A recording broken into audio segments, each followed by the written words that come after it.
თავდასხმა ქართულ მედიაზე და თავის მართლების უსუსური მცდელობა. ეს ორგანიზაციები ზოგიერთი წევრი ქვეყნის მიერაა სანქცირებული.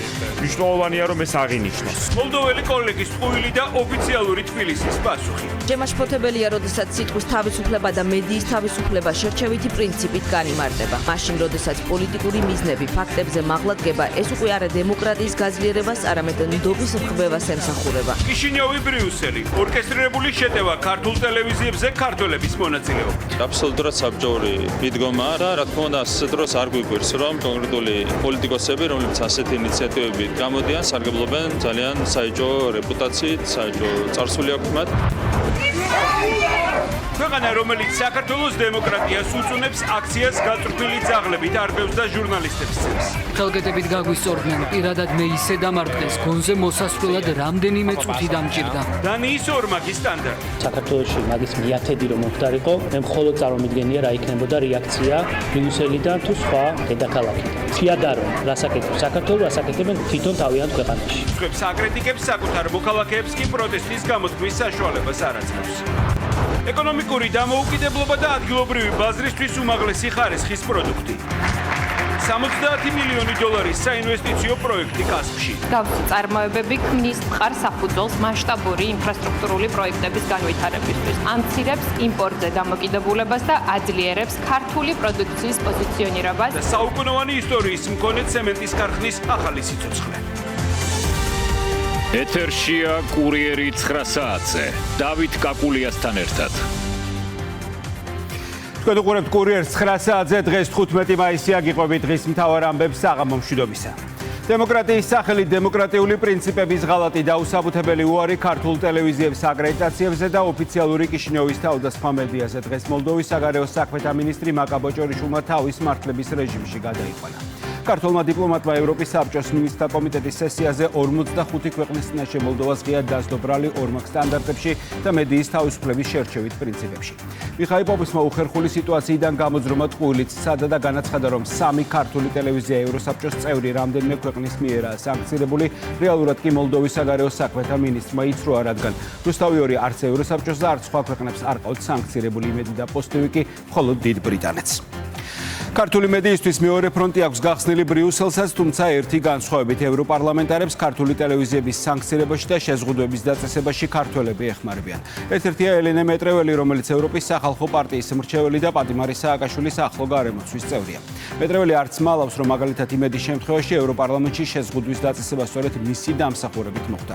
ყველაზე მნიშვნელოვანი კი ისაა, რომ ქართული ტელევიზიების სანქცირებაზე შესწორებები შეაქვთ იმ პოლონელ ევროპარლამენტარებს, რომლებზეც საკუთარ სამშობლოში სისხლის სამართლის საქმეები აღსრული, მათ შორის ჟურნალისტებზე უკანონო თვალთვალის გამო.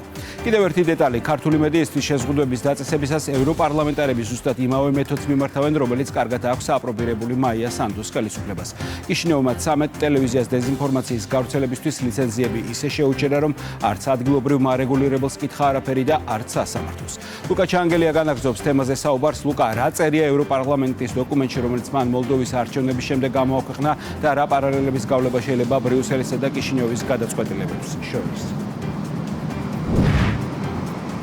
დავით, ნამდვილად პარადოქსულია ის, რომ ჯერ კიდევ რამდენიმე თვის წინ ევროპარლამენტი გმობდა მოლდოვის ქცევებს, კონკრეტულად მედიების აკრძალვას, ამ შემთხვევაში დეზინფორმაციასთან ბრძოლისა და პრორუსულობის მოტივით. მაშინ ევრობიუროკრატები მიიჩნევდნენ, რომ ეს ყველაფერი ემსახურებოდა მაია სანდოს გავლენების გაძლიერებას და ქვეყანაში სიტყვის თავისუფლების ჩახშობას. იგივე სხვა შორის არა მხოლოდ ევროპარლამენტარები, არამედ სხვადასხვა საერთაშორისო ორგანიზაციები ამბობდნენ, მათ შორის ერთ-ერთი არის Amnesty International. თუმცა, როგორც აღმოჩნდა, ახლა ევრობიუროკრატებმა ერთ-ერთი გადაიტანეს ის, რასაც რამდენიმე თვის წინ გმობდნენ და თავად გადაწყვიტეს უკვე ქართული მედიების წინააღმდეგ ამ ფორმით ბრძოლა. ერთი განსხვავებით, როგორც ჩვენ აღნიშნა, ამ ყველაფერს სათავეში ამჯერად ქართველები უდგანან, მათ შორის ერთ-ერთი არის ელენე მეტრეველი, რომელიც მიხეილ სააკაშვილის პოლიტიკურ ოჯახში ევროპის სახალხო პარტიაში მრჩევლად მუშაობს. ის ამბობს და ამაყობს იმით, რომ დიდი ხნის განმავლობაში მუშაობდა ქართული მედიებისთვის შემზღუდავი მექანიზმების ამუშავების მოთხოვნის რეზოლუციაში ჩაწერაზე და ასევე აღნიშნავს იმასაც, რომ იმედის დასანქცირების ნაწილი დიდწილად მასზე იყო დამოკიდებული. პარალელურ რეჟიმში უნდა აღინიშნოს იმასაც, რომ ისიც რომ ამ ყველაფერში სინქრონიზებულად არის ჩართული მოლდოვის ხელისუფლება, რომელმაც სამი ტელევიზია სრულიად უაპელაციოდ არ შეუშვა თავის ტერიტორიაზე, მაშინ როდესაც იქ უმაღლესი დონის მინისტერიალი იმართებოდა, ჩვენ არაერთ გზის ამ შემთხვევაში რუსთავიორმა მივმართეთ მოლდოვის საგარეო საქმეთა სამინისტროს, რომ კონკრეტულ კითხვებზე კონკრეტული პასუხები მიგვეღო, თუმცა მაშინ დიპლომატიურმა უწყებამ დუმილი ამჯობინა, დღეს კი საგარეო საქმეთა მინისტრმა დუმილი დაარღვია მინისტერიალზე, სადაც მაკა ბოჭორიშვილისგან მოისმინა უხერხული რეალობა, რომელიც ეხებოდა მედიებზე ზეწოლას და სიტყვის თავისუფლების შეზღუდვას. ბობშოიმ ამ შემთხვევაში აღნიშნა, რომ ქართული ტელევიზიები სანქციების გამო არ შეუშვეს მოლდოვის ტერიტორიაზე, თუმცა ეს აღმოჩნდა სიცრუე, რადგანაც რუსთავიორი არ არის დასანქცირებული არც ერთი ქვეყნისა და ორგანიზაციის მხრიდან, ხოლო ტელეკომპანია იმედი და პოსტივი მიუხედავად იმისა, რომ ბობშოი ამტკიცებს, რომ არაერთი ქვეყნის მიერ არიან დასანქცირებული, რეალურად მხოლოდ ბრიტანეთს ყავს დასანქცირებული.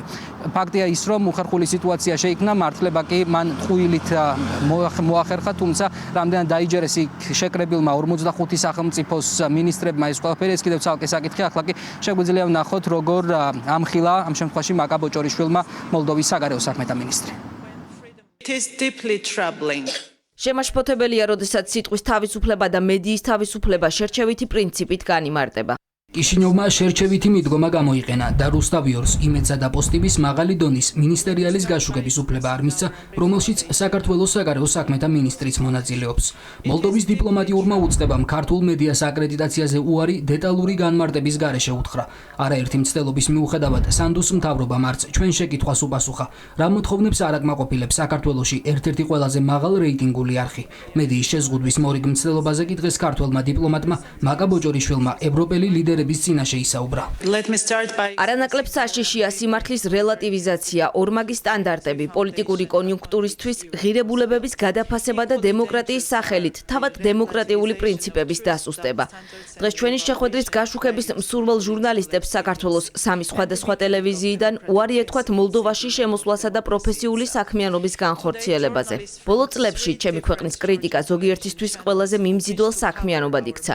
კრიტიკა დემოკრატიის ბუნებრივი ნაწილია, მაგრამ მაშინ, როდესაც პოლიტიკური მიზნები ფაქტებზე მაღლადგება, ეს უკვე არა დემოკრატიის გაძლიერებას, არამედ ნდობის რხბებას ემსახურება. თვალთმაქცობაა დემოკრატიის უკუსვლაზე წუხილი და იმავდროულად იმ რადიკალური ძალების წახალისება, რომლებიც არჩევნებზე უარს ამბობენ. რუსეთის მიერ ოკუპირებული ქვეყნის კრიტიკა რუსეთთან წინააღმდეგობის ხარისხის გამო და პრორუსულის იარლიყის მარტივად მიწებება, ეს უკვე არა პოლიტიკური შეფასება, არამედ რეალობის გამარტივება და საკუთარი პასუხისმგებლობისგან გაქცევაა.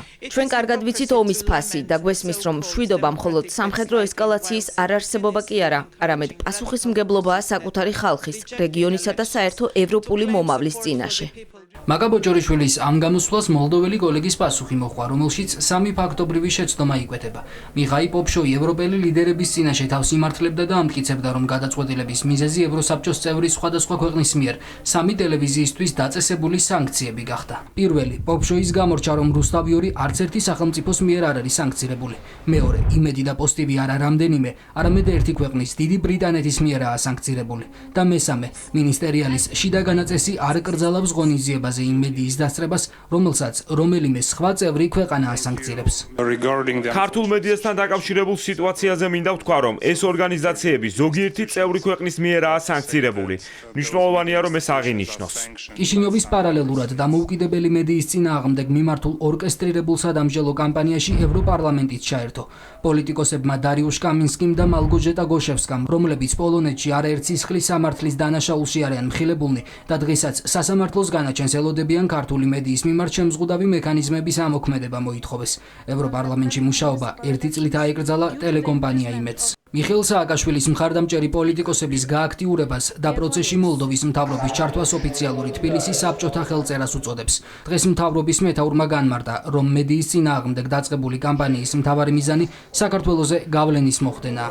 აბსოლუტურად საბჭოური მიდგომაა, რასაც ავლენენ კონკრეტული ევროპელი პოლიტიკოსები და რა თქმა უნდა, ასეთ დროს არ გვიგვირს, რომ კონკრეტული პოლიტიკოსები, რომლებიც ასეთი ინიციატივებით გამოდიან, სარგებლობენ ძალიან საეჭვო რეპუტაციით, საეჭვო წარსული აქვთ მათ. აბსოლუტურად გასაკვირი არ არის ეს მთლიან დეგრადაციაზე მეტყველებს, რასაც ხედავთ ჩვენ ევროპარლამენტში. რაც შეეხება მოლდოვაში მედიის თავისუფლება დიდი ხანია ფეხქვეშ არის გათელილი. მოლდოვაში დატოვეს სულ ორი ტელევიზია. საზოგადოებრივი მაუწყებელი 1 და საზოგადოებრივი მაუწყებელი 2. სინამდვილეში ორი სახელმწიფო ტელევიზია ფუნქციონირებს მხოლოდ მოლდოვაში. ესეც მეტყველებს საერთო მდგომარეობაზე, თუმცა თქვენ იცით რომ მოლდოვას არავინ ამისათვის არ აკრიტიკებს. ასეთ ფონზე, როდესაც ორი სახელმწიფო ტელევიზია დატოვეს სინამდვილეში მოლდოვაში, სახელმწიფო ამას ხაზს უსვამს, ეს არ არის საზოგადოებრივი მაუწყებლები, სინამდვილეში ეს არის ორი სახელმწიფო ტელევიზია. ასეთ პირობებში არავის უკვირს რომ მოლდოვის ხელისუფლება თავს ესხმის ქართულ თავისუფალ მედიასაც, ხო, მათ შეზღუდეს თავისუფალი მედია მოლდოვაში და ისინი ახლა თავს ესხმიან თავისუფალ მედიას საქართველოში. ეს არის აბსოლუტურად ლოგიკური მოვლენათა ჯაჭვი. გაირკვა ისიც, რომ ევროპელ პოლიტიკოსებს დამოუკიდებელი მედიის წინააღმდეგ გადაწყვეტილების მიღებაში ქართველებიც ეხმარებიან. ელენე მეტრეველი, რომელიც სააკაშვილის პოლიტიკური ოჯახის ევროპის სახალხო პარტიის მრჩეველი და მსჯავრდებული პრეზიდენტის ახლო გარემოცვის წევრია, აცხადებს, რომ კონკრეტული მედიისთვის მუშაობის შეზღუდვა მისი დამსახურებაა. ეს იყო ძალიან ინტენსიური მოლაპარაკებების პროცესი და ჩვენ შევძელით, რომ შეგვინარჩუნებინა ის ხაზი, რომელიც თავდაპირველად იყო და ეს შესწორება კონკრეტულად შეეხება, როგორც თქვენ აღნიშნეთ, რუსთავიორის იმედის და პოზიტივის დასანქცირების საკითხს. ჩვენ მოუწოდებთ ევროკომისიას და ევროკავშირის საგარეო დეპარტამენტის წარმომადგენლებს, რომ გამოიყენონ ყველა ის მექანიზმი, რომელიც არსებობს ევროკავშირში და გადახედონ აკრედიტაციას ამ ყველა ტელევიზიის. მეტრეველთან კავშირს არც ნაციონალურ მოძრაობაში მალავენ. სააკაშვილის პარტიაში ნიშნის მოგებით ჟურნალისტებს იმასაც ეუბნებიან, რომ მოსალოდნელი შედეგების შესახებ ტელევიზიებს დიდხანს აფრთხილებდნენ. ეს კი ლოგიკურ ეჭვს აჩენს, რომ სანქციებისა და შეზღუდვების ინიცირების შესახებ ოპოზიციაში ინფორმაცია დიდი ხნით ადრე ჰქონდათ. რა თქმა უნდა, რომ ეს შედეგები დადგებოდა, ამაზე საუბრობ პასუხისმგებლობა ვიჩენდით და გაფრთხილებდით როგორ შეიძლება. ძალიან ბევრს ვცნობ. ევროკავშირმა ძალიან კარგად იცის საკუთარი სტანდარტები და მათ სტანდარტებში არის დემოკრატიული ფასეულობების პატივისცემა. ევროკავშირი რა გადაწყვეტილებას მიიღებს, რა თქმა უნდა, ეს არის მათი საქმე. დამოუკიდებელ მედიაზე თავდასხმას საზოგადოებაზე გავლენის მოხდენის მცდელობად მიიჩნევენ საპარლამენტო უმრავლესობაში. კანონმდებლები აღნიშნავენ, რომ დღევანდელი ევრობიუროკრატიის მთავარი მიზანი თავისუფალი სიტყვის ჩახშობაა. მათ არ მოსწონთ ის აზრები, ის პოზიციები, რაც შუქდება ამ ტელევიზიებში. მათ არ მოსწონთ მათი ნარატივისგან განსხვავებული აზრი. ყველამ ჩამოეხსნა თავისი ნიღბები ამ გადაწყვეტილებითაც და გამოჩნდა, რომ რეალურად თურმე საუკეთესო ევროპული პრაქტიკა, საუკეთესო ევროპული გამოცდილება თუ სტანდარტი ყოფილა მედიების დასანქცირება უბრალოდ იმის გამო, რომ არ მოგწონს მათი საქმიანობა. ხამაღლა ლაპარაკობენ ვითომ სიტყვის თავისუფლებაზე და გამოხატვის თავისუფლებაზე, მაგრამ ეს სიტყვის და გამოხატვის თავისუფლება უნდა იყოს იმ ჩარჩოებში, როგორც თვითონ წარმოუდგენიათ, როდესაც მათ ნარატივს ემსახურები. თუ მათ ნარატივს არ ემსახურები, გაქვს კრიტიკული აზრი, თუნდაც განსხვავებული აზრი და არა ვთქვათ კრიტიკული, თუნდაც ეჭვის თვალით შეხედო რომელიმე ნამის, ეგრევე მტრად ცხადდები, შეიძლება პრორუსად ან რაღაცად გამოგაცხადონ და პირდაპირ დევნას იწყებენ. აი ყოველგვარი ზედმეტი იმის გარეშე დადგნენ და პირდაპირ დევნა დაუწყეს ვთქვათ ტელევიზიებს. ევროპარლამენტში საქართველოს შესახებ რეზოლუცია სააკაშვილის მხარდამჭერმა რასა იუკნევიჩენემ დაინიცირა. დამოუკიდებელი ქართული ტელეარხების წინააღმდეგ შემზღუდავი მექანიზმების ამოქმედებას კი ის პირები ითხოვენ, რომელთაც საკუთარ ქვეყანაში სისხლის სამართლის საქმეების გამო პოლიტიკური საქმიანობის უფლება აღარ აქვთ, ან უბრალოდ ხალხის მანდატით ვეღარ სარგებლობენ. რატომ ეშინია ნაციონალების ყოფილ პროკურორს ეკონომიკურად ძლიერი საზოგადოების ნიკა გვარამი ამბობს, რომ ეკონომიკური ზრდა მოსახლეობას აძლიერებს და მოქალაქეებს უფრო კრიტიკულს ხდის. კრიტიკა კი ყოფილი სახელმწიფო გუნდის წარმომადგენლისთვის ყოველთვის მიუღებელი და საშიში პრეცედენტი იყო. გვარამიას მიაჩნია, რომ ღარიბი ადამიანების მართვა გაცილებით მარტივია, რადგან ისინი ხელისუფლების მიმართ მეტად ლოიალურები არიან. ყოფილ ნაციონალს მოქმედი ეთანხმება ირაკლი პავლენიშვილი ამბობს, რომ სიღარიბის ზღვარზე მყოფ ადამიანებს პოლიტიკურ თემებზე კონცენტრაცია უჭირთ. ნაციონალებისა და ყოფილების განცხადებები მართველი გუნდისთვის იმის პირდაპირ მტკიცებულებაა, რომ წინა ხელისუფლების პრიორიტეტი არა ქვეყნის ეკონომიკური წინსვლა, არამედ ყველა ბერკეტის გამოყენებით ძალაუფლების გახანგრძლივება იყო. ქართული ოცნება ამბობს იმასაც, რომ ოპონენტებს არ სურთ ძლიერი ეკონომიკა, რადგან როდესაც მოქალაქის სოციალური მდგომარეობა უმჯობესდება, მას მეტი ნდობა უჩნდება ხელისუფლებისადმი. სწორედ ეს აშფოთებს ახლა ოპოზიციას, რომელმაც მხარდამჭერები რეგიონებშიც ვერ შეკრიბა და 40 კაციანი დარბაზიც კი ვერ შეავსო. ეკონომიკური ზრდა ძალიან ხშირად იწვევს პოლიტიკურ უკმაყოფილებას. ოპოზიციის ლიდერი და ყოფილი სახელისუფლებო გუნდის წარმომადგენელი ნიკა გვარამია ამბობს, რომ ეკონომიკური ზრდა საზოგადოებას ხელისუფლებისადმი კრიტიკულს ხდის. ეს განცხადება ექს-გენერალურმა პროკურორმა ერთ-ერთ YouTube პოდკასტში გააკეთა. გვარამია ღიად ამბობს, რომ ფინანსურად ძლიერი ადამიანი მომთხოვნი ხდება. მარტივად სამართავი კი ის საზოგადოებაა, რომელიც ეკონომიკურად არამყარია და ხელისუფლებასთან პრეტენზიებიც არ აქვს. ეკონომიკური ზრდა აძლიერებს გარკვეულწილად ადამიანებს და უფრო მეტ მოთხოვნას აჩენს და უფრო კრიტიკულებს ხდის მათ. ჩვენ დროსო ეს ღარიბი ხალხის მასას უკეთესად მართავდით. ნიკა გვარამიას სიტყვებმა მმართველ გუნდს ნაციონალური მოძრაობის მმართველობა გაახსენა, როცა ეკონომიკურ ზრდაზე მაღლა ქართული ოცნების თქმით მაშინდელი მთავრობა საკუთარ ვიწრო პარტიულ ინტერესებს აყენებდა საზოგადოების კეთილდღეობის ნაცვლად კი ძალაუფლების ხანგრძლივად შენარჩუნებაზე ფიქრობდა. ცდებიან მორიგჯერზე. ის სადაც არის ეკონომიკური ზრდა, იქ მოსახლეობაშიც ნიშნავს, რომ მათ შორის შემოსავლები, მათ შორის საშუალო ხელფასი იზრდება. მეტი ინფრასტრუქტურული პროექტები განხორციელდება. ეს ნიშნავს, რომ უფრო ნაკლები ეყოლებათ მათ მიმდევრები და მხარდამჭერები. ყოფილი ნაციონალის განცხადებას იზიარებს მოქმედი ირაკლი ფავლენიშვილიც ამბობს, რომ ღარიბ ადამიანს პოლიტიკურ თემებზე კონცენტრაცია არ შეუძლია. გახარიას გუნდისთვის კი ძველი და ახალი ნაციონალების ეს ლოგიკა მხოლოდ იმაზე მიუთითებს, რომ მათ მოქალაქეების ეკონომიკური მდგომარეობა არც წარსულში აინტერესებდათ და არც ახლა.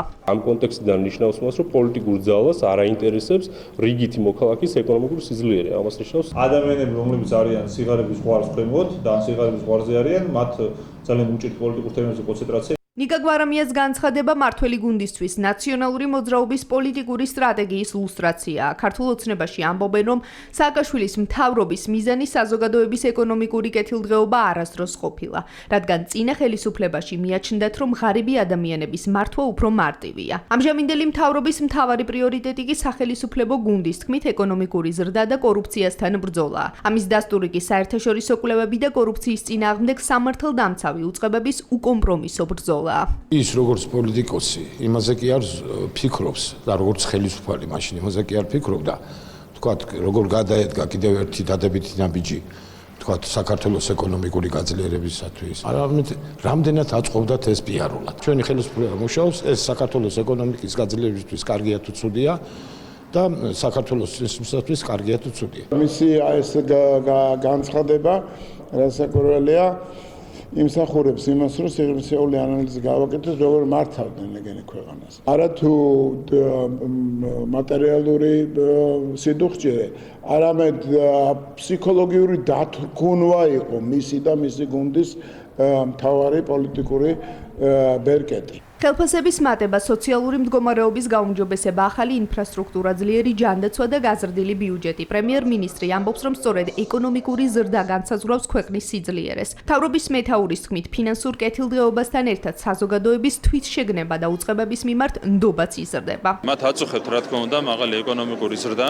გამომდინარე იქიდან, რომ მაღალი ეკონომიკური ზრდა ნიშნავს საშუალო ხელფასის მატებას, ეს ნიშნავს ზოგადად სოციალური მდგომარეობის გაუმჯობესებას, ეს ნიშნავს მეტ შემოსავლებს ბიუჯეტში და შესაბამისად მეტ სოციალურ უზრუნველყოფას, უკეთეს ჯანდაცვას, მეტ ინფრასტრუქტურულ პროექტს და ამ შემდეგ ეს სინამდვილეში მათ აწუხებთ და თავს იმშვიდებენ რაღაცნაირად იმით, რომ აქცენტი გადაიტანონ საზოგადოების, ასე ვთქვათ, განსხვავებულ თითქოს და დამოკიდებულებაზე. ქვეყანაში, როდესაც იზრდება ეკონომიკა, ასე დროს იზრდება თვითშეგნებაც, იზრდება უმჯობესდება მოსახლეობის განწყობა, მოსახლეობის დამოკიდებულება ზოგადად ინსტიტუტების მიმართ. ეს რა თქმა უნდა აწუხებს გვარამიას. ნაციონალური მოძრაობის ყოფილ მაღალჩინოსანს და ამჟამად ახლების ლიდერ ნიკა გვარამიას დღეს მართველი გუნდიდან კიდევ ერთხელ უთხრეს, რომ საზოგადოებამ ყველაზე კარგად იცის თუ როდის ემსახურება ხელისუფლება ხალხს და ქვეყნის ინტერესებს.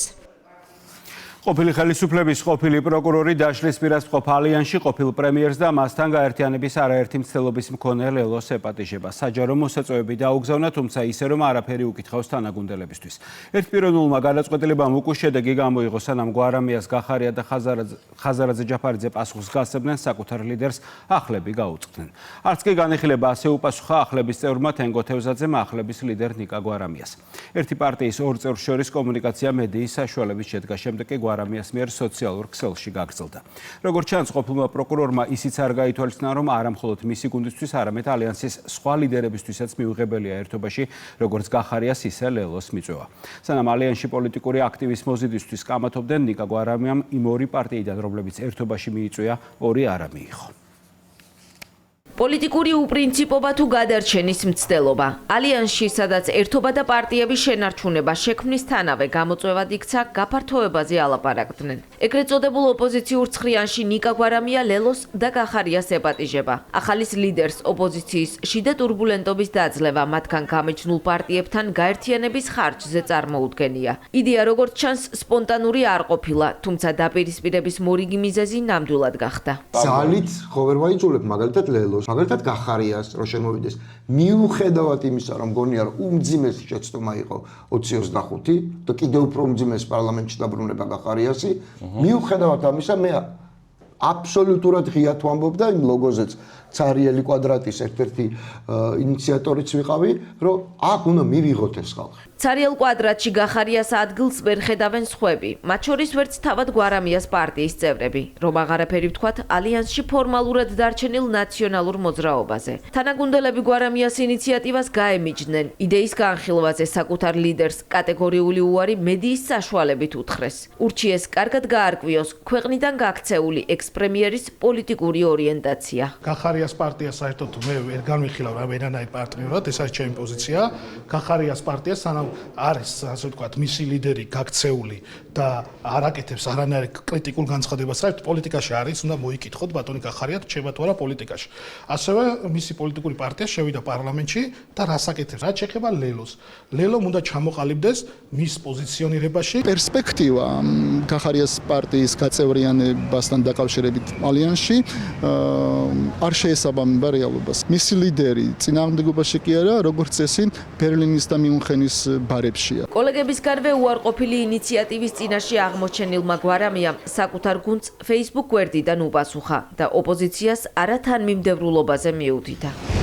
იგივე ადამიანები, მათ შორის პოლიტიკოსები, რომლებიც ამბობდნენ, რომ ლელოს და გახარიას გარეშე ალიანსი ყოფილი ნაცების გაერთიანებაა, დღეს რაღაცნაირად ამბობენ ლელო და გახარიასთან დგომა როგორ შეიძლებაო. ტვინი რომ გასხლა ბევრმა, ყველა გაერთიანდითო, ამ ყველაში რას გულისხმობდით? ყველა კოლექტიური ნაციონალური მოძრაობა აცხადებს მართველი პარტია, რომელიც ოპონენტების უპრინციპობაზე საუბრობს. სახელმწიფო გუნდში არ უკვირთ, რომ ოპოზიციის შიგნით დაპირისპირება ეტაპობრივად სხვადასხვა მიზეზით მწვავდება. როცა კაცი ეძახდი თვალთხარიას და მერე მასთან გაერთიანებაზე საუბრობ, ეს რა თქმა უნდა უპრინციპობის გამოხატულება, თუმცა მათთვის ეს დამახასიათებელია. მათ შორის ეს რაღაცა კონფლიქტებიც არის აბსოლუტურად ხელოვნური. ყველა მათგანი არის კოლექტიური ნაცმოძრაობის წარმომადგენელი, იქნება ეს გვარამია, ლელო, გახარია თუ ნებისმიერი სხვა. ეს არის ერთი პოლიტიკური ძალა, რომელიც მოქმედებს ერთ ქოლგის ქვეშ და ამ ქოლგას ქვია უცხოური აგენტურა. თავად გახარიას პარტიამ დღეს დანარჩენებისგან გამიჯვნა სცადა ისევე როგორც ლელომ. ალიანსის შიგნით გამოწვეული მწვავე რეაქციის ფონზე მკაფიოდ თქვეს, რომ გვარამიას გაერთიანებას პოტენციურ პარტნიორად თავადაც არ განიხილავენ. ნაცები ჩვენთვის არის წითელი ხაზი, მით უმეტეს ოცნების მიერ მოსყიდული ნაცები. არც განვიხილავთ და მომავალშიც არ იქნება განხილული. არ გვაინტერესებს მათი დღის წესრიგი, სამომსად მიხედავთ თავიანთ საქმეს. ძლივს მივიღეთ მოცემულობა, როდესაც არის ქართული ოცნება ცალკე, ნაციონალური მოძრაობა ცალკე, რაზე არის საუბარი და რა ალიანსებში გაერთიანებაზე, ჩვენ ვართ დამოუკიდებელი პოლიტიკური ძალა, ჩვენი პოლიტიკური დღის წესრიგით. უმრავლესობის თქმით, დამოუკიდებელი დღის წესრიგი არც ერთ ოპოზიციურ პარტიას არ აქვს, მათ შორის არც პარლამენტში შესულ გახარიას გუნდს. საპარლამენტო ჯგუფებში ამბობენ, რომ ერთი შეხედვით დაპირისპირებული პარტიები სწორედ მაშინ ერთიანდებიან, როცა საქმე ქვეყნის წინააღმდეგ მოქმედებას ეხება. გახარიები დაწინაურდნენ, გონს მოეგნენ, მიხვდნენ, რომ ჯერ არალეგიტიმურს ეძახდნენ პარლამენტს და ეხლა აგერს ხედან. ჩვენ რომ ვამთავროთ, მერეც რჩებიან. ისე მოეწონათ პარლამენტში და ბოლოს გადიან. და ეხლა დანარჩენები ეჭვიანობენ, ჩვენც უნდა შემოსულიყავით. ლელოც, გახარიებიც, გვარამიებიც, კიდევ ვინ არიან, სააკაშვილებიც და თენგოც, გვარამიას თენგო.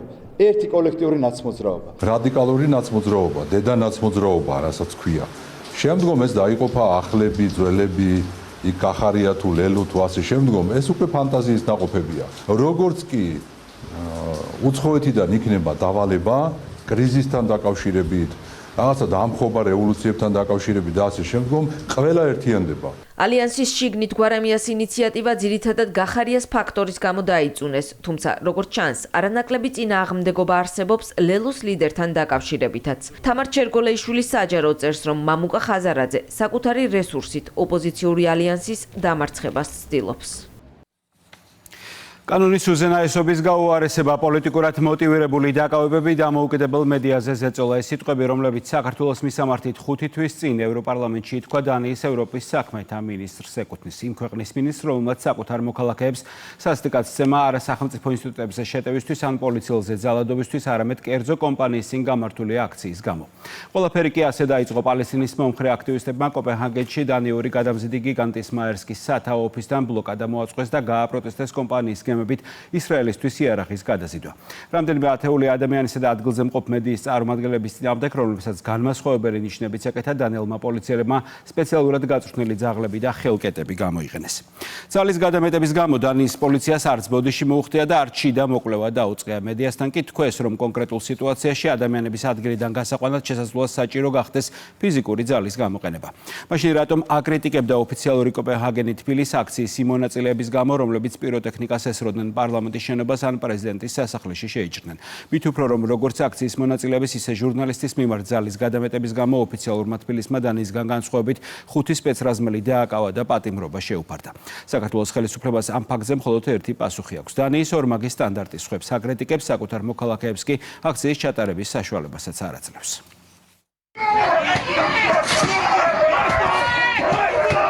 ეს კადრები კოპენჰაგენში პოლიციის მხრიდან აქტივისტების დაშლას ასახავს. ხელკეტები და გაწვრთნილი ძაღლები დანიის პოლიციამ აქციის მონაწილეების წინააღმდეგ გამოიყენა. გადამეტებული ძალის გამოყენების შედეგად არაერთი აქტივისტი დაშავდა, 20-ზე მეტი კი დაკავებულია. პოლიციასა და აქციის მონაწილეებს შორის დაპირისპირება დანიური გადამზიდი გიგანტური კომპანიის მაერსკის სათაო ოფისთან ბლოკადას მოჰყვა.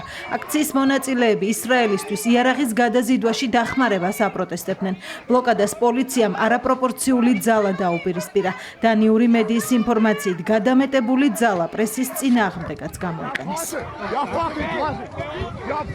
აქციის მონაწილეები პოლიციას ძალის გადამეტებაში ადანაშაულებენ. სამართალდამცავები კრიტიკას არიღებენ. კანონდამღები აქტივისტების გაცილებით მკაცრად დასჯის მომხრე არიან პარტია დანიის დემოკრატებში, სადაც ფიქრობენ, რომ დაუმორჩილებელი მომიტინგეების წინააღმდეგ ახალი მკაცრი რეგულაციებია მისაღები. ეს შეშლილი აქტივისტები საკუთარ თავს კანონზე მაღლა აყენებენ. ისინი თესავენ ქაოსს, არღვევენ საზოგადოებრივ წესრიგს და პატივს არცემენ რიგით დანიელებს, რომლებსაც უბრალოდ მშვიდად მუშაობა სურთ.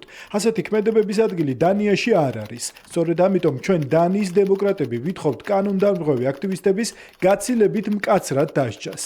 ხელკეტებით გაგვისწორდნენ, როგორც კი ადგილზე მივედით და შენობის შესასვლელის ბლოკირება ვცადეთ პოლიციამ.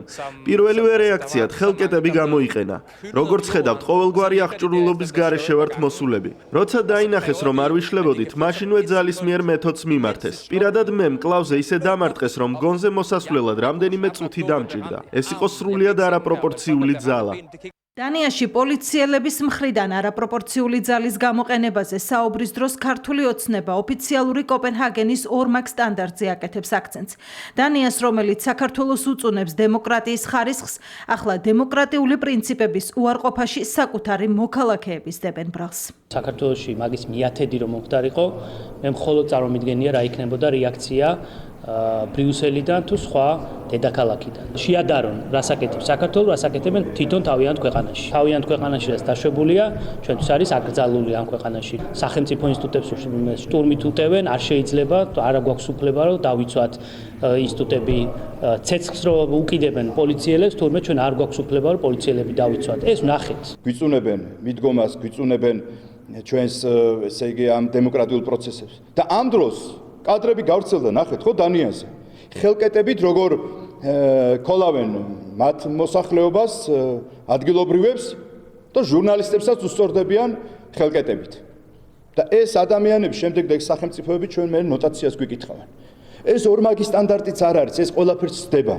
და კიდევ კაი, ხდება ილუსტრაცია მათი. და ქართულმა საზოგადოებამ კარგად იცის, ვინ არის მტერი და ვინ არის მოყვარე. ვინ არის გულწრფელი ჩვენი მეგობარი და ვინ არის ჩვეულებრივი დემოკრატიას ამოფარებული მავნებელი. დანიის მაგალითი საპარლამენტო უმრავლესობისთვის ლუსტრაცია იმ დამოკიდებულების, რომელიც საქართველოსთან დაკავშირებით ზოგიერთ სახელმწიფოს გააჩნია. მათ შორისაა დანიაც, რომლის ელჩით საქართველოს ხელისუფლებას აღებული კურსის ცვლილებისკენ მოუწოდებდა. საგარეო უწყება კი აქციის მონაწილეების მიმართ ძალის გადამეტებაში ადანაშაულებდა. საქართველოს ხელისუფლების მხრიდან აქციის მონაწილეების მიმართ არაპროპორციული ძალის გამოყენება არღვევს საქართველოს გზას ევროკავშირის წევრობისკენ. მოვუწოდებთ საქართველოს მთავრობას დაიცვას მშვიდობიანი შეკრებისა და სიტყვის თავისუფლების უფლება. საქართველოს კრიტიკით დანიელი დიპლომატები მხოლოდ სოციალურ ქსელში არ იყვნენ დაკავებული. არქივი იმ განცხადებებსაც ინახავს, რომელსაც დანიის ევროპის საქმეთა მინისტრი ევროპარლამენტში აკეთებდა.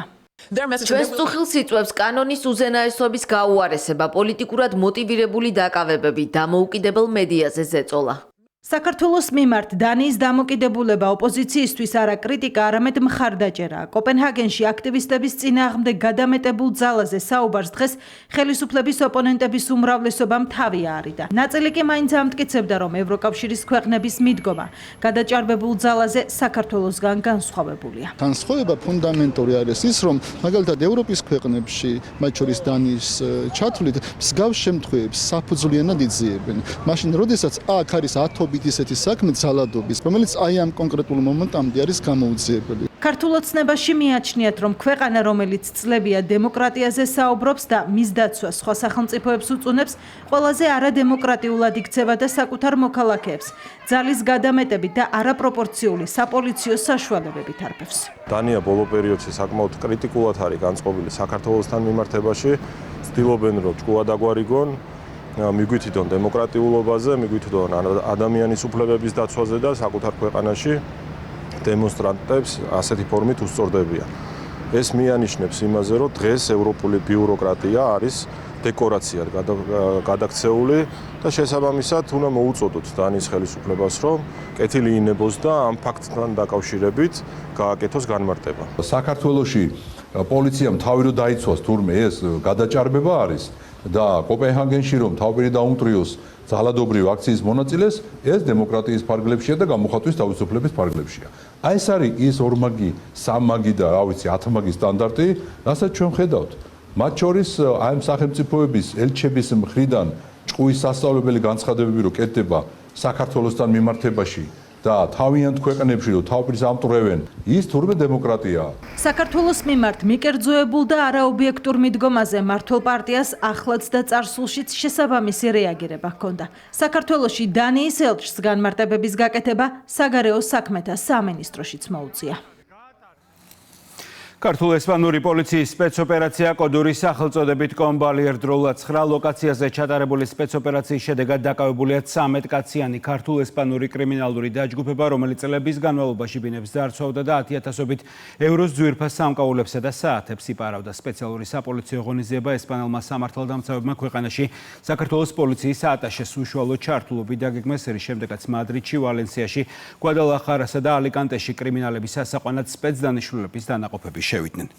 ქართულ პოლიციასთან აქტიური თანამშრომლობის შედეგად დადგინდა, რომ კრიმინალური დაჯგუფება 2 შტოსგან შედგებოდა ქართული წარმოშობის წევრებისგან, რომლებიც უშუალოდ ძარცვავდნენ ბინებს და ესპანელებისგან, რომლებიც მოპარული ნივთების რეალიზაციას ახდენენ. ესპანური მედიის ინფორმაციით კრიმინალური ქსელი, როგორც ბიზნეს სტრუქტურა, ისე მუშაობდა გააჩნდა კუსტარული სადნობით, სადაც მოპარულ სამკაულებს ამუშავებდნენ და შემდეგ ოქროს ზოდების სახით ინახავდნენ, რათა შემდგომში მათი იდენტიფიცირება არ მომხდარიყო.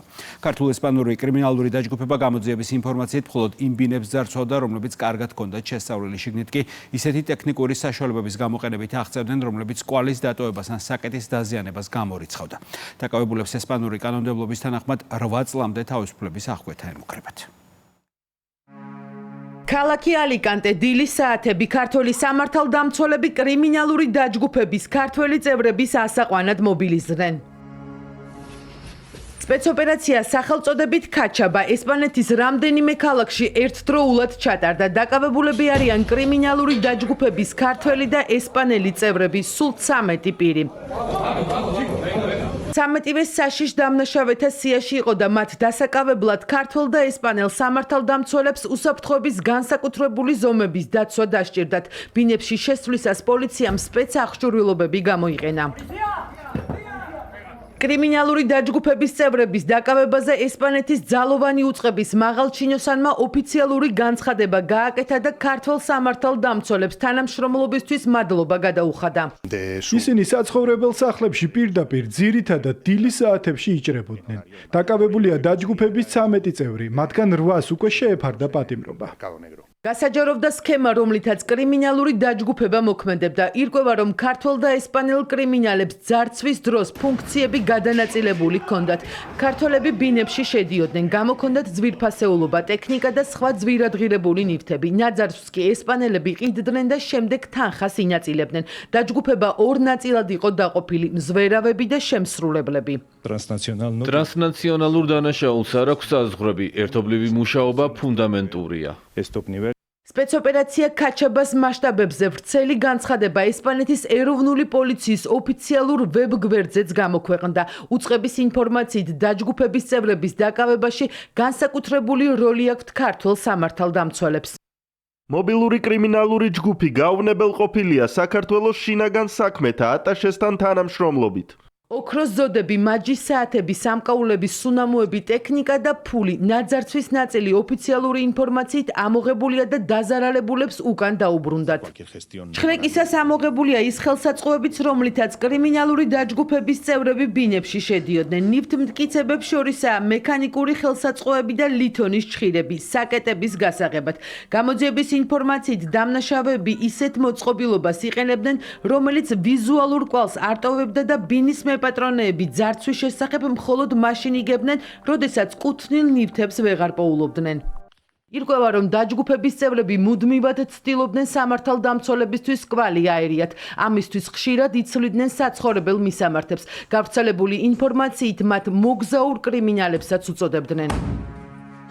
მათ კვალზე ქართველი და ესპანელი სამართალდამცველები რამდენიმე თვიანი ერთობლივი მუშაობის შედეგად გავიდნენ. ცენტრალური კრიმინალური პოლიციის დეპარტამენტის თანამშრომლები და საქართველოს პოლიციის ატაშე ესპანეთში აქტიურად იყვნენ ჩართულები დამნაშავების ადგილსამყოფელის დადგენის და შემდეგ უკვე მათი დაკავების პროცესში. აღნიშნული ღონისძიების ჩატარებას წინ უძღოდა ერთობლივი, ინტენსიური ოპერატიული და საგამოძიებო მოქმედებები, რომელთა დაგეგმარებასა და განხორციელებაში ესპანეთის სამეფოს სამართალდამცავ ორგანოებთან ერთად ჩართული იყო საქართველოს შინაგან საქმეთა სამინისტროს ცენტრალური კრიმინალური პოლიციის დეპარტამენტი და ესპანეთის სამეფოში საქართველოს პოლიციის ატაშე. ქართულ მხარეს ესპანეთის სამართალდამცავ ორგანოებთან თანამშრომლობის ხანგრძლივი გამოცდილება გააჩნია. საერთაშორისო სპეცოპერაცია ქაჩაბა ესპანურ მედიაში დილიდან აქტუალური თემაა. ქართველი და ესპანელი სამართალდამცველების ერთობლივ მუშაობაზე მომზადდა რეპორტაჟები. პრესაში კი კრიმინალური დაჯგუფების დაკავებაზე არაერთი ვრცელი სტატია დაიწერა. 70 მილიონი დოლარის საინვესტიციო პროექტი კასპში და საუკუნოვანი ისტორიის მქონე ცემენტის ქარხნის ახალი სიცოცხლე კომპანია ჰანიველ ცემენტი შიდა ქართლში კლინკერის წარმოებისა და ცემენტის დაფქვის თანამედროვე ტექნოლოგიური ხაზის მშენებლობას იწყებს სიმბოლური კაფსულა კასპის ცემენტის ქარხანაში პრემიერ-მინისტრმა ჩადო. კლინკერის წარმოებისათვის სპეციალური ღუმელისა და ცემენტის დაფქვისთვის თანამედროვე წისქვილის აშენების შემდეგ კასპის ქარხანა წელიწადში 2 მილიონი ტონა ცემენტის წარმოება შეძლებს. ეს კი იმას ნიშნავს, რომ ქვეყანა, რომელიც აზიისა და ევროპის მთავარი დამაკავშირებელი სატრანსპორტო და ლოჯისტიკური ჰაბია, არ იქნება დამოკიდებული იმპორტზე და თავად შეძლებს სტრატეგიული მაგისტრალებისთვის საჭირო მთავარი სამშენებლო მასალის მობილიზებას. ეკონომიკური დამოუკიდებლობა და ადგილობრივი ბაზრისთვის უმაღლესი ხარისხის პროდუქციის მიწოდება ეს ის ორი მთავარი ამოცანაა, რომელთა შესრულებაშიც ქართულ ბიზნეს დახმარება ხელისუფლებამ კიდევ ერთხელ შესთავაზა.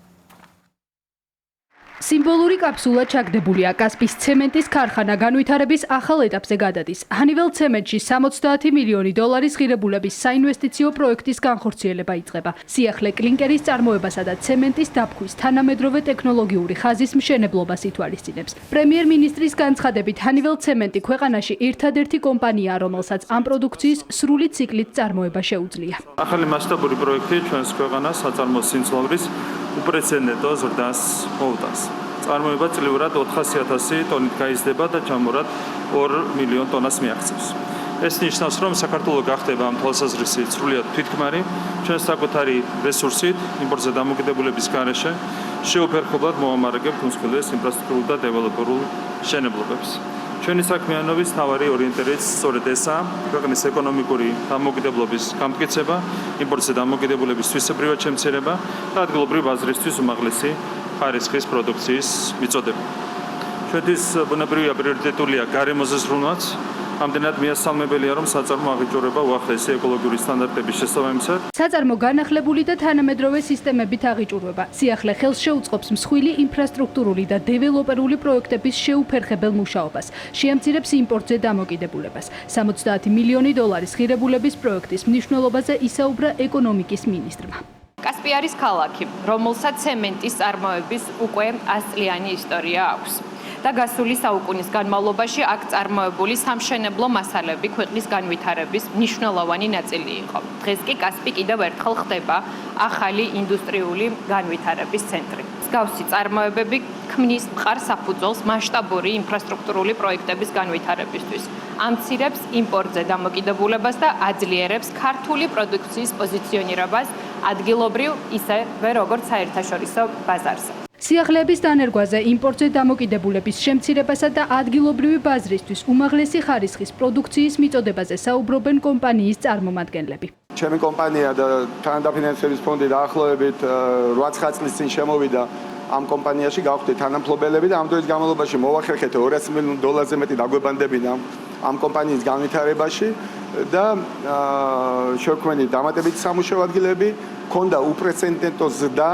გავაკეთეთ ახალი ინოვაციური პროექტები, მაგალითად ხას რომელსაც ხედავთ, რომელიც ზევითად ის დაახლოებით 10% სამუშაოებს გადაყრილი საბურავების საქართველოში დღეს და ამას ჩვენ ყველაფერს კიდევ უფრო გავზრდით და ეს ხდება ყველაფერი, რა თქმა უნდა, ეკოლოგიურად სუფთა გზით. ბოლო 2 წლეულის განმავლობაში ჩვენმა კომპანიამ გაანახორციელა ასეულობით მილიონი დოლარის ინვესტიცია დანერგა წარმოების, გარემოს დაცვის და შრომის უსაფრთხოების თანამედროვე სტანდარტები. 2024 წელს კი ჩვენ სიამაყით წარვადგინეთ ჩვენი ახალი ბრენდი Honeywell Cement. ამ უწყვეტი განვითარების ლოგიკური გაგრძელება ახალი ქარხნის ინიცირების პროექტიც. Honeywell Cement-ის წარმომადგენლები ამბობენ, რომ კომპანიას საქართველოს ეკონომიკურ ზრდასა და სტრატეგიული ინფრასტრუქტურული პროექტების განხორციელებაში მნიშვნელოვანი წვლილი შეაქვს. ახალი პროექტის განხორციელების შედეგად წარმოება წლიურად 400,000 ტონით გაიზრდება და ჯამში 2 მილიონ ტონას მიაღწევს. სამშენებლო სექტორზე სახელმწიფო შესყიდვებს უკავშირდება ცვლილებათა ის პაკეტიც, რომელსაც მთავრობა ამზადებს. რეფორმის მიზანია არსებული ხარვეზების გამოსწორება და როგორც ინფრასტრუქტურულ პროექტებში, ისე სახელმწიფო შესყიდვებში გამჭირვალობის უფრო მაღალი სტანდარტების დანერგვა. ცვლილებების თანახმად უახლოეს პერიოდში სახელმწიფო ახალ საბაზრო ფასებს გამოაქვეყნებს, რომლებითაც ინფრასტრუქტურული პროექტების შესყიდვები გაგრძელდება. იმ კონტრაქტორებთან კი, რომლებიც ვალდებულებას დაარღვევენ, ხელშეკრულებები მყისიერად შეწყდება, მკაცრდება პასუხისმგებლობისა და კონტროლის მექანიზმები. რომელთა თანახმად იზღუდება არარეალისტურად დაბალი ფასებით ტენდერებში მონაწილეობა, ხოლო შავი სიის მექანიზმი ფართოვდება, რის შედეგადაც ფინანსურ ან კორუფციულ დანაშაულებთან დაკავშირებული პირების კომპანიების შესაძლოა სახელმწიფო ტენდერებიდან დისკვალიფიცირდნენ. ჩვენი მთავარი ამოცანა არის რა, რომ მივიღოთ მაქსიმალურად მაღალი ხარისხის ინფრასტრუქტურა და ამაში სახელმწიფომ გადაიხადოს საბაზრო ფასები. ამ მიზნის მისაღწევად მთავრობა ინფრასტრუქტურული პროექტების რეგულირებისთვის ცვლილებათა პაკეტს ამზადებს. დაგეგმილი სიახლეები მთავრობის მეთაურმა ინფრასტრუქტურის მინისტრთან ერთად სამშენებლო სექტორის წარმომადგენლებს გააცნო. გვინდა რომ გავაძლიეროთ მაქსიმალურად კომპანიები, კონკრეტულად ქართული კომპანიები. ეს არის ჩვენი მთავარი ამოცანა და სწორედ ამას ემსახურება ეს ცვლილებები, რომლებიც წარუდგენეთ დღეს სექტორში ჩართულ კომპანიებს, მათი მხრიდან არსებითად დაიმსახურა ცვლილებებმა მოწონება და ასევე გამოთქვით სრული მზაობა, რომ მომავალშიც მაქსიმალური კონსულტაციების რეჟიმში გავაგრძელოთ თანამშრომლობა შესაბამის კომპანიებთან და სწორედ ამის საფუძველზე ჩვენ უნდა მივახციოთ მაღალი ხარისხის ინფრასტრუქტურას და სათანადო ფასებს, ეს არის მთავარი ამოცანა. ცვლილებები იგეგმება როგორც მთავრობის დადგენილებით დამტკიცებულ ტექნიკურ რეგლამენტში, ასევე სახელმწიფო შესყიდვების შესახებ კანონშიც. გაიზრდება ზედნადები და გაუთვალისწინებელი ხარჯების ლიმიტი. განახლდება სამშენებლო მასალების ფასებიც. სახელმწიფოს მიერ გამოყენებული ფასები ბაზართან შესაბამისობაში მოვა და ხარჯთაღრიცხვები აღარ დაიფუძნება მოძველებულ მონაცემებს. დაინერგება ინდექსაციის მექანიზმი. თუ ინფრასტრუქტურული პროექტის მიმდინარეობისას მნიშვნელოვნად გაიზრდება ფასები, ხელშეკრულების ღირებულება მოერგება ამ ცვლილებებს. ეს კი პროექტის გაჩერების რისკებს შეამცირებს. ჩვენი მთავარი ამოცანაც და მიზანიც არის სექტორის გაჯანსაღება და სექტორის გაჯანსაღებისთვის ერთის მხრივ აუცილებელი არის რომ ჩვენ კონტროლი რა თქმა უნდა გავაძლიეროთ, თუმცა შეუქმნათ კერძო სექტორს და კერძო კომპანიებს ის პირობები, რაც მათ უკეთესად ოპერირების საშუალებას მისცემს, უფრო სამართლიანი იქნება თამაშის წესები და ვფიქრობ ის გადაწყვეტილებები, რაც დღეს გავაჟღერეთ ჩვენ საქართველოს მთავრობის გადაწყვეტილებები არის მართლაც რევოლუციური ამ სექტორისთვის. ყველა ის ცვლილება, რაზეც დღეს გქონდა საუბარი, ვფიქრობთ რომ ინფრასტრუქტურის მიმართულებით სექტორს მაქსიმალურად გააჯანსაღებს და საბოლოო ჯამში ჩვენ მივიღებთ ხარისხიან პროდუქტს დროულად, რაც არის მთავარი ჩვენი გამოწვევა. ახალი რეგულაციებით ამოქმედება ტენდერებში არარეალისტურად დაბალი ფასის პრევენციის მექანიზმიც. სახელმწიფო ამკაცრებს მიდგომას იმ შემთხვევაში, თუ კომპანია ტენდერის საწყის ღირებულებაზე 20%-ით ან მეტით დაბალ ფასს აფიქსირებს. გამკაცრდება მიდგომა ფინანსურ და კორუფციულ დანაშაულებებთან მიმართებაში. კომპანიები, რომლებიც დაკავშირებული არიან ნასამართლე პირებთან, შესაძლოა სახელმწიფო ტენდერებიდან მოიხსნან. გამკაცრდება შავი სიის მექანიზმიც. გაფართოვდება იმ პირთა წრე, რომლებზეც სახელმწიფო შესყიდვებში მონაწილეობისა და ხელშეკრულების გაფორმების შეზღუდვა გავრცელდება. ცვლილებები არის ძალიან ჯანსაღი და მიმართულია კომპანიების გაძლიერებისგან. ის პრობლემები, რა პრობლემების დღემდე კომპანიებს გაგვაჩნდა დაბალი ფასები, რის გამოც გვიჭირდა ტენდერებზე შესვლა, უკვე ეს გამოსწორდება. მოგვეცემა საშუალება, რომ სახელმწიფოს მიერ მოთხოვნილი ხარისხით და ვადაში ჩავაბაროთ სამუშაოები. ეს ინიციატივები ემსახურება სწორედ იმას, რომ პროექტები გაკეთდეს ხარისხიანად და გაკეთდეს ვადაში. აი რაც ძალიან მნიშვნელოვანი თემაა და ყველაზე მნიშვნელოვანი რაც იყო გაჟღერებული იყო ის, რომ სახელმწიფო აპირებს, რომ დააწიოს ღირებულება ფასები, რითიც გამოაცხადებს და ტენდერებს ისიც ჩაატარებენ საბაზრო ღირებულებას. სახელმწიფო მაქსიმალურად უნდა დაიცვას თავი არაკეთილსინდისიერი ეკონომიკური ოპერატორებისგან, მათ შორის დემპინგი, ეს არის ერთ-ერთი მაღალი რისკი სახელმწიფოსთვის. ჩვენ აქტიურად ადვოკატირებთ იმისთვის, რომ სახელმწიფო უფრო აგრესიულად დაიცვას თავი დემპინგისგან, რამე თუ ის არსებული მექანიზმები, რაც არის ანტიდემპინგური, არ არის საკმარისი. აღმასრულებელ ხელისუფლებაში ამბობენ, რომ ახალი რეგულაციებით სახელმწიფო ერთი მხრივ ცდილობს ხელი შეუწყოს სამშენებლო სექტორის გაჯანსაღებასა და გაძლიერებას, ხოლო მეორე მხრივ დაიცვას საჯარო ინტერესი, ბიუჯეტის ეფექტიანი ხარჯვა და პროექტების ხარისხიანი შესრულება. რეფორმა გრძელვადიან პერსპექტივაში მნიშვნელოვნად შეამცირებს შეჩერებული და პრობლემური პროექტების რისკს, გაზრდის ჯანსაღ კონკურენციას და შექმნის უფრო ძლიერ და პროფესიულ სამშენებლო სექტორს. ძლიერი ოჯახი, ძლიერი სახელმწიფო ოჯახის სიწმინდის დღესთან დაკავშირებით პარლამენტის ქალთა და ბავშვთა საკითხებზე მომუშავე კომისიის ორგანიზებით ღონისძიება ჩატარდა, რომლის ფარგლებში სკოლის მოსწავლეების ნამუშევრების გამოფენა გაიმართა. კონფერენციის მიზანი ოჯახის ინსტიტუტის გაძლიერების მნიშვნელობის ხაზგასმა, დემოგრაფიული განვითარების საკითხებზე ყურადღების გამახვილება და საზოგადოების ცნობიერების ამაღლება. ძალიან ბედნიერი ვარ, რომ ოჯახის სიწმინდის დღეს შევხვდებით ჩვენ კათოლიკოს პატრიარქთან, უწმინდეს და უნეტარეს შიო მესამისთან ერთად. ძალიან დიდი მადლობა მინდა გადაგიხადოთ ქალბატონ მარიამ, რომ მომეცით საშუალება დღეს მოსულიყავი და ჩვენი ბავშვების ნამუშევრები მენახა, იმიტომ რომ ეს ნამუშევრები კიდევ ერთხელ ადასტურებენ, რომ მე თულად არ ვიცნობ. რომ ამ ბავშვებმა ზუსტად იციან ოჯახი რა არის. ზუსტად იციან, რომ ოჯახი იწყება სიყვარულით, როგორც ღმერთი იწყება სიყვარულით და თუ ოჯახი არ გიყვარს, არ გიყვარს შენი სამშობლო. ოჯახი ყოველთვის იყო ის ინსტიტუტი, სადაც სინამდვილეში ხდებოდა ჩვენი ეროვნული ცნობიერების, ჩვენი სახელმწიფო ცნობიერების, ჩვენი ფასეულობების ჩამოყალიბება. სწორედ ამიტომაც იყო მნიშვნელოვანი საქართველოს პატრიოტის პარტიის იდეალურ ინიციატივა, რომ ოჯახის ეწმიდის დღე დაარსებულიყო და ამ დღეს ყველას კიდევ ერთხელ დავფიქრებული ვართ და გაგვეცნობიერებინა ის თუ რა სამოჯი გვაქვს და რა საფრთხე არსებობს სწორედ ამ სამოჯის დაკარგვის, აუბრალოების, მნიშვნელობის შემცირების პირველ კლასელთა ტერიტორიული პრინციპით რეგისტრაციის პროცესი დაწყებულია. შერჩეულია 12 საპილოტე ქალაქი, რომელთა საჯარო სკოლებში მშობლები ან ბავშვის კანონიერი წარმომადგენელი რეგისტრაციას ონლაინ რეჟიმში სერვისების განვითარების სააგენტოში 15 აპრილის მდგომარეობით დაფიქსირებული მისამართით შეძლებს. ანალოგიური პირობებით შეძლებენ ბავშვების რეგისტრაციას ის მშობლებიც, რომელთა საცხოვრებელ მისამართად აღნიშნულია ოკუპირებული ტერიტორიები. პირველ კლასში ჩასარიცხად მშობელს ან ბავშვის კანონიერ წარმომადგენელს დასჭირდება განცხადება, რომელშიც საცხოვრებელი მისამართისა და ტელეფონის მითითება სავალდებულო ასევე პირადობის მოწმობის ასლი. ჩვენ უკვე დავრეგისტრირდით სკოლაში და შენ სახლთან ახლოს ივლი შენ საყვარელ სკოლაში. გიორგის სახლთან ყველაზე ახლოს თბილისის პირველი საჯარო სკოლაა, სადაც მოხვედრა მაღალი მოთხოვნის გამო აქამდე დიდ სირთულეს წარმოადგენდა. თუმცა პირველ კლასელთა რეგისტრაციის ახალმა წესმა ოჯახი ზედმეტი დაბრკოლებებისგან უკვე დააზღვია.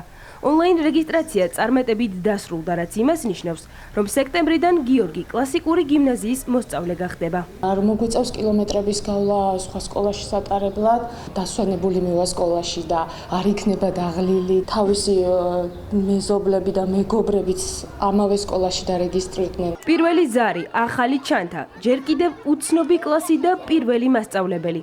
ათასობით ოჯახისთვის დღეიდან სრულიად ახალი ეტაპი იწყება. პირველ კლასელთა რეგისტრაციის მესამე ეტაპი გაიხსნა, რომელიც წელს პირველად ტერიტორიული პრინციპით ტარდება. ეს იმას ნიშნავს, რომ მშობლებს საშუალება ეძლევა ჩვილები სახლთან ყველაზე ახლოს მდებარე სკოლაში დაარეგისტრირონ. ქუთაისი, ბათუმი, რუსთავი ქალაქების მიხედვით სასკოლო უბნები უკვე განსაზღვრულია. თბილისში ასევე სიახლეს ვთავაზობთ, უბნის მომიჯნავე სხვა უბანშიც ვაძლევთ საშუალებას, თუ 1 კილომეტრია საფეხმავლო გზა შეძლონ ჩვენმა მოსწავლეებმა დარეგისტრირება. მესამე ეტაპი 25 მაისის ჩათვლით გაგრძელდება. პროცესის დასრულების შემდეგ სკოლები დოკუმენტების მიღებას 27 მაისიდან დაიწყებენ. პირველ კლასში ჩასარიცხად საჭირო დოკუმენტების ჩამონათვალი უცვლელია, აუცილებელია მოსწავლის დაბადების მოწმობა, საცხოვრებელი ადგილი და ტელეფონის ნომრის შესახებ ინფორმაციის წარდგენა. მოსწავლეთა დაგვიანების ფაქტები მნიშვნელოვნად შემცირდება, მათ ბავშვებს არ დასჭირდებათ დიდი გზის გამოვლა სკოლამდე მოსაღწევად, ეს თავისთავად მოსწავლისათვის, მშობლისთვის უსაფრთხო გარემოსაც ქმნის და პოზიტიურ გარემოსაც. რეგისტრაციის პროცესი კიდევ 2 ეტაპს მოიცავს. 15 ივნისიდან საყოველთაო ონლაინ რეგისტრაცია დაიწყება. მშობლებს ნებისმიერი სკოლის არჩევა შეეძლებათ, სადაც თავისუფალი ადგილები იქნება დარჩენილი.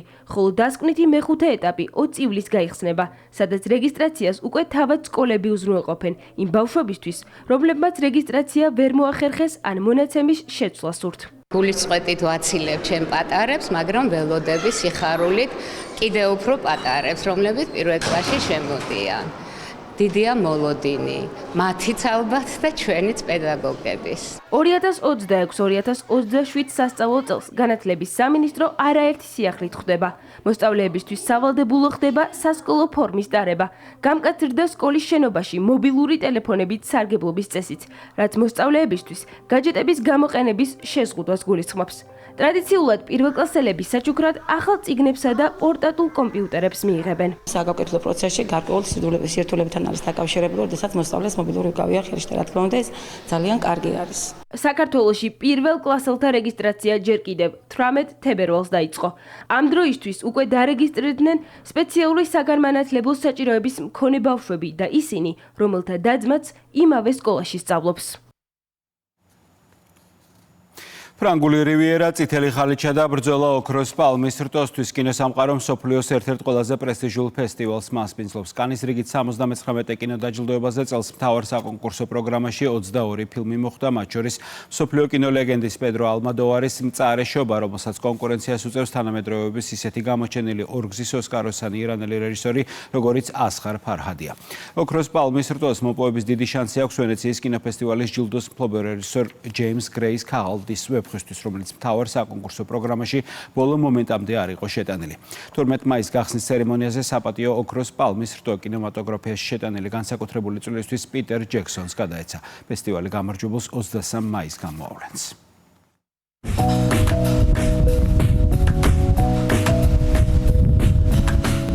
საფრანგეთის რივიერა, ვარსკვლავური ხალიჩა, 22 ფილმი და 12 დღე. კანმა რიგით 79-ე საერთაშორისო კინომარათონს კარი ოფიციალურად გაუხსნა. წლევანდელი ფესტივალის მთავარი პოსტერია კადრი ფილმიდან ტელმა და ლუისა, სადაც სუზან სარანდონი და ჯინა დეივისი ღია მანქანაში შეხედან.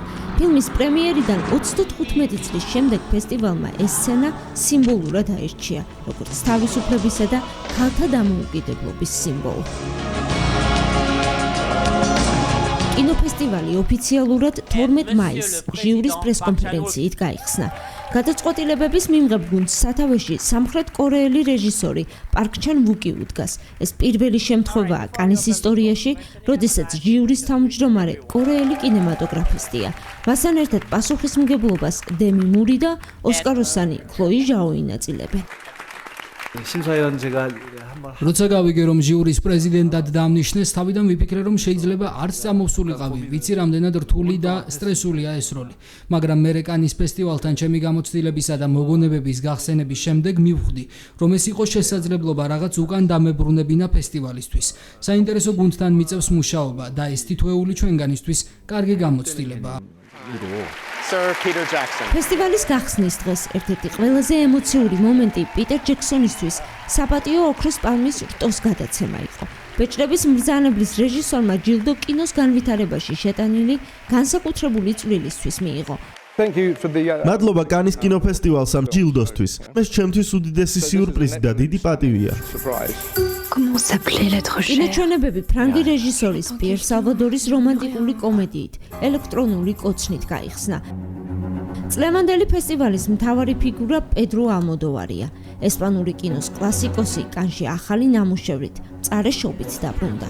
მიუხედავად იმისა, რომ კანის კინოფესტივალს ძალიან უყვარს ალმოდოვარი, მის ფილმს ოქროს პალმის რტო ჯერ არ აუღია. გამარჯვებისთვის იბრძვის ირანელი რეჟისორი ასღარ ფარჰადი თავისი ახალი ფრანგულენოვანი პროექტით პარალელური ისტორიები. პარიზში განვითარებულ ისტორიაში მაყურებელი ისეთ ვარსკვლავებს იხილავს, როგორებიც იზაბელ იუპერი და ვენსან კასელი არიან. აზღარი საოცრად ზუსტია, მასთან არაფერია შემთხვევითი და სპონტანური. როცა მასთან მუშაობ, ყველაფერი თავის ადგილას უნდა იყოს და სწორედ ეს სიზუსტე ქმნის იმ განსაკუთრებულ სილამაზეს, რაც ფილმშია. ჯილდოს მოსაპოვებლად სკარლეტ იოჰანსონისა და ადამ დრაივერის მონაწილეობით გადაღებული ჯეიმს გრეის კრიმინალური დრამა ქაღალდის ვეფხვი და სამხრეთ კორეელი რეჟისორის ნაჰონგ ჯინის მისტიკური თრილერი ციბრძვის, რომელშიც მთავარ როლს მაიკლ ფასბენდერი განასახიერებს. ვინ გახდება წლევანდელი ტრიუმფატორი და ვის ხელში აღმოჩნდება ოქროს პალმის რტო, 23 მაისს გახდება ცნობილი. ასეთი იყო დღევანდელი დღე 15 მაისი და კურიერი 9 საათზე დარჩით რუსთავი 2-ზე რამდენიმე წუთში გადაცემა ავტოგრაფი დაიწყება. მე კი დღეს ამით ვასრულებ მუშაობას და ორ შაბათამდე გემშვიდობებით ნახვამდის.